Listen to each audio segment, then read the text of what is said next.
Today I'm talking about probiotics. As a gastroenterologist, patients always ask me, do we really need supplements to provide probiotics for the gut? But why do we need probiotic these days and we didn't need it before? It seems our life is too sanitary and we are so germ-free in our life that we really need to build or boost the diversity in the gut flora to keep the health in the gut. One of the things that I typically advise my patients is salad.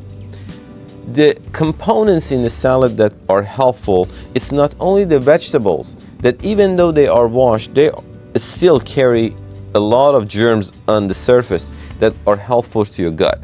There are some fruits like cucumber that the skin is a source of good probiotic, and I would suggest do not remove the skin, or apple that has the skin has a source of probiotic if it's in the salad. Now there is other thing you can add to your salad. One of them is sauerkraut. Sauerkraut is a good source of probiotic and you can use that as a sauce for the salad. The other thing that could be added to the salad is psyllium husk. Typically, I use it in a shaker with the large bores, large holes, that you can easily shake the psyllium husk over your salad, and it gives the salad a texture that makes it very palatable. The other form of probiotics that could also be homemade is Greek yogurt. I suggest it is 1 tablespoon level in the morning, 1 tablespoon level in the evening, and that I typically suggest to take it on empty stomach before meal.